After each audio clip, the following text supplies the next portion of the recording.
Do you know what your OSHA 300, 300A, or 301 logs require outside of just its basic information?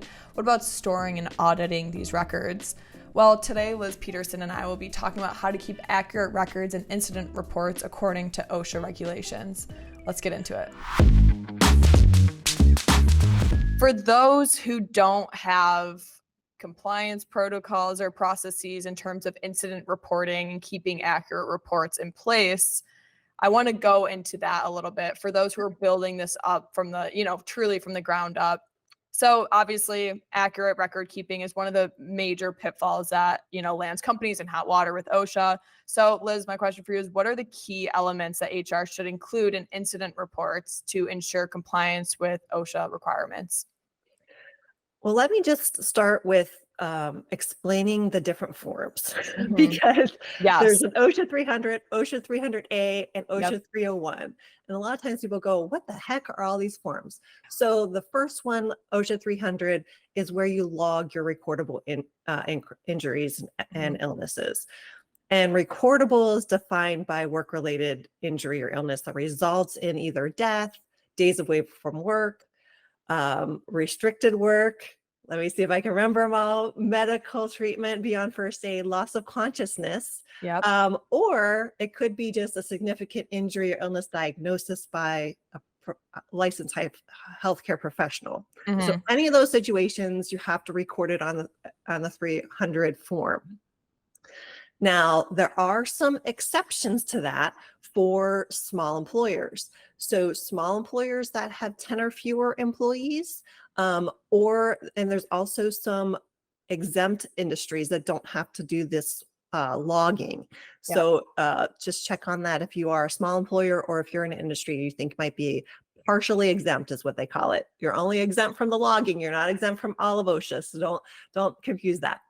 And then there's the OSHA 300A form. Now, this is the one that's the annual summary. So it just takes all the information in the 300 form. At the end of the year, you just add up all the numbers, and that is what you post from February 1st to April 30th. It needs to be posted for the previous year. So at the end of the year, you put it all together in January, and by February 1st, you have that posted through April 30th. At each location. And then there's a 301. So OSHA has a 301 form, which is their incident report form for injuries and illnesses. You can use that form, or you can create something that's equivalent, but it has to capture all the same information. And what that includes is going to be a lot of employee details like their name, their gender, their address. It also includes information about the healthcare provider. If they received any assistance from a healthcare provider, then you have to list who they are, where they, what kind of information they provided. And then you need to provide a lot of information about the actual incident itself. So the date of the injury, the time of the day it happened, and then the details about what was the person doing before it happened, when it happened, what was the injury or illness, and what objects or substances were directly harmed the employee. So a lot of details are needed there. So it's really important to fill that out as soon as possible after an injury or illness. You certainly want to take care of the person's injuries first, but as soon as they're able to, that's very important to complete. Absolutely. I want to highlight this next slide talking about the 7 essential elements of an incident report. And of course, as Liz said, it depends on the report. So guys, be sure to read the fine print. But in terms of kind of the baseline elements, we're looking at the basic incident information, name, the job description of whoever had this incident, the accuracy in terms of, no grammatical errors here, objectivity, no use of emotional wording, make sure it is very simple English, that there's no sense of siding with one party or the other. Incident legal considerations, identifying the incident itself. Again, go into detail here. That's very important. The cause of the incident, exactly what Liz said, what they were doing before, what was involved in the incident itself, the supervisor's signature, of course, and of course, confidentiality being very, very key here. Liz, just looking at these 7 essential elements, would you say it kind of covers the board for all 3 of those for OSHA reports? It does. I mean, the biggest piece is confidentiality. Once For you sure. definitely don't want to share all this details and information with everybody else. So maintaining that safe that those instant reports confidentially and only publishing information as summary, such as Mm, the 30A 300A form. But when you collect these instant reports, making sure that you're collecting as much information and as quickly as you can. But the objectivity, I love that you address that, mhm. because I think a lot of times people are emotional and they might start to try to blame people for these things, and that's not necessarily a concern, or that's not necessarily the point of the incident report. The incident report is just to track the details and facts. Absolutely. Absolutely. How can HR implement effective record keeping practices to make sure that incidents or even near incidents, I think that's also really important to highlight, are accurately documented around the clock? So, as you kind of said earlier, those night shift employees are a little bit faster and looser with how they are around compliance. They don't feel like they're having a very watchful eye over them. So, how can HR actually have these record keeping protocols locked in tight around the clock? I think the biggest thing is going to be training and Mhm. incentives. So incentivizing people to report their instances and hazards is really important. And then the training is going to be the biggest piece. So making sure that everybody understands these forms, they aren't Mhm. scared of them, they don't feel like they're too hard. You want them to be easy to complete and easy to access. You Yeah. know, if they're looking for them for half an hour and then they're worried that they're not going to, they're going to lose time on at work and not be paid for it. Any of those concerns can come into play. So making sure people understand this is important. This is a job related duty. This is part of your work day. Mhm. Go complete that form, and here, here it is, and get those details as soon as possible. But yeah, the best thing to do is make sure everybody's trained, all your managers and supervisors are well trained, and employees understand the form, and it's not a new thing to them, so that they're not confused by the information that's being asked about.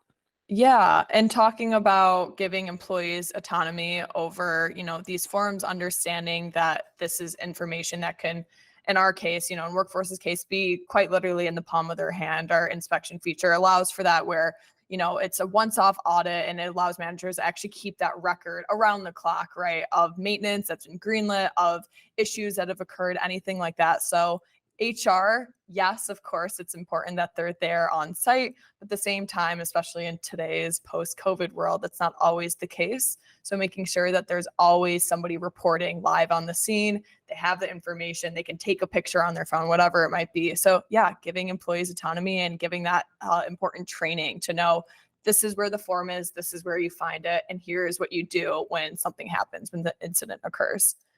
So let's say an incident occurs. What should be the first immediate steps taken? This is a great question. Well, of course, the first thing is employees' health and safety. So Mhm. whoever's first on the scene wants to determine, do we need to call 911 for any injuries or illnesses, or if there's a death or something to that effect, then certainly contacting the authorities is very important. Yep. Um, if it's just first aid or anything, making sure that you provide that as soon as possible, and take care of that individual, and then encourage them to seek medical treatment from a healthcare provider as well. A second priority would be securing the scene. So if they're, especially if for a bigger injury or accident, you want to make sure that um, think of yourself as CSI or something, whatever you Right.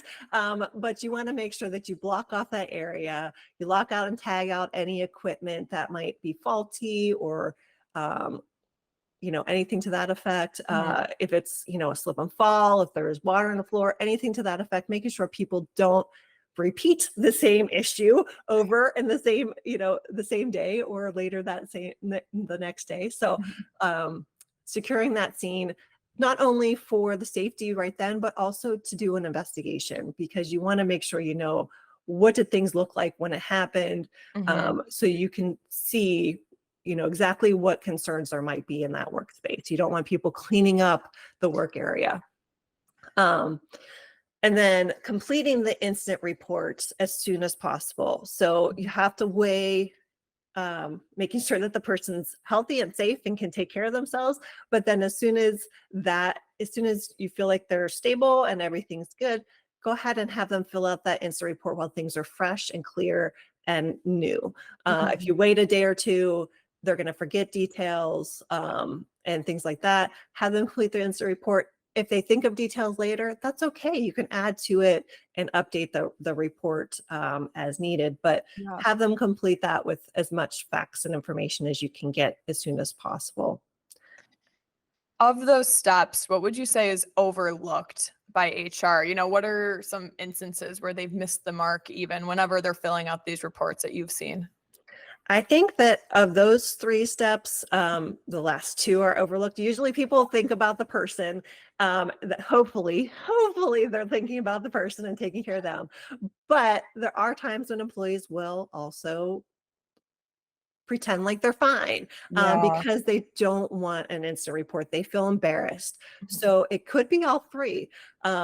So I would make sure that you're checking on all 3 issues. If you think the person might be injured, even if they're saying they're not, encourage them to seek healthcare, a healthcare provider later. Maybe they don't feel hurt right now, but when they go home and they start to get bruising or something hurts worse later, make sure you still follow the same processes. Even if they say, I'm fine, I don't need any help with Right. anything, it's an incident, it's an illness, let's move forward with the process. Securing the scene is easily something that can be overlooked, as well as a lot of times people just don't want to fill out that darn incident Of report. Yep. So that could be, given to somebody in the heat of the moment, and then it's lost. So, Yeah. so keeping track of all 3 of those is really important pieces, and all can be overlooked very easily. So how can HR actually make sure that their employees feel comfortable to fill out those incidents or even the near misses? Yeah, that's as I mentioned before, making it as easy as possible, making the Yeah. form accessible. They Mhm. have to be able to find the form, right? Yep.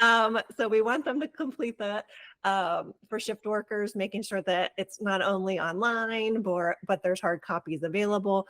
Yeah. Um, Allow people to complete and report issues anonymously is something that a lot of employers will suggest. Oh, And that is more for those kind of smaller situations, not obviously a bigger issue. Everybody's going to sure. know what happened. Um, but sometimes allowing them to report things anonymously, um, make sure that they don't feel like they might get reprimanded or lose their job for reporting Mhm. those instances. And also make sure you hear about it when it is hopefully smaller, Yeah. versus when it becomes a bigger issue, so you can correct the mistake or correct the any potential safety concerns. Right. Let's see, what else can we think of? Make sure you respond to those instant reports. If you don't investigate and respond No, it's such and a take good action, point. Yep. people are going to be like, what's the point? Why do I Yeah. fill this out if nobody's going to do anything? So you have to respond, and you have to make sure that you're taking action in a timely manner. You don't Mhm. want to leave something that's a safety issue and other people are potentially going to get hurt or injured Right. or worse, um, there for weeks or months for people to have to work around. Mhm. Um, and then I think asking for input from your employees is really important. Yes. Um, if you go in and fix something and you make it harder for them to do their job, um, unnecessarily, sometimes you have to put in a safety protocol that's going to add an extra step or some more PPE or something is necessary. But sometimes there's a way that the job can be done in a safe way without those unnecessary steps. And talking with the employees that are actually performing the job is the best way to get that feedback and find out, is this really the best option? They Mhm. might have some suggestions that are cutting corners or things like that. And HR and management's going to have to say, no, this is the way we have to go. But if you don't ask them, they're going to just pick apart your decisions Sure. anyway. So ask for their opinion, explain if you don't follow the processes that they suggest, Yeah. why that process was decided that it wasn't the best option, and move forward. And then I think it's worth mentioning here that I mentioned safety incentives. Just be careful with those safety incentives that they don't conflict with the need to report incidences. So you don't want to have safety incentives. Used to be a big thing. Give them safety incentives if there's been no safety issues for the, this month or this year or whatever. That just creates a peer pressure situation where people don't want to report. So all those things are really important. And then the biggest thing I think is just having that safety culture, where there's a trust that you can report and people will take it seriously and act on it, and not turn it around as you're complaining or you're trying to make a bigger deal of things that are there. So making sure that it's, there's a trust there that this process is important and prioritized.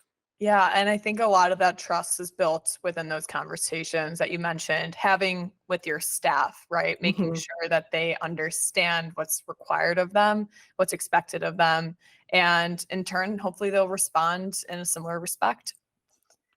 Yeah. I would love to end on my favorite question to ask all my guests. What are one or two top tips, actions, or takeaways our audience can leave with in this case to better prevent OSHA lawsuits?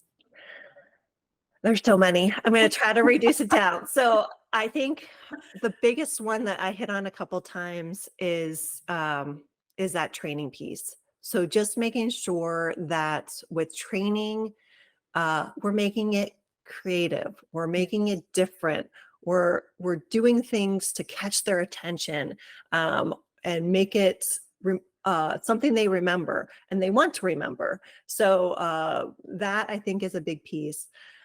On the buy-in, as we mentioned, trust. Trust of a company leadership that they will do the right thing is really, really important. Connecting with employees emotionally and letting them know that their safety is your priority is crucial to them feeling that they can trust the company to act appropriately when they receive feedback, whether that is an incident report, whether that is reporting a hazard potential, any of those things. I think those two pieces of the puzzle are really, really important, and could really help an organization take it to that next step, beyond just, we do what OSHA says we have to do and we don't go further than that. Thank you so much for watching that segment from our webinar on how to prevent OSHA lawsuits. If you'd like to watch the full webinar, click this video here and be sure to subscribe for more content like this.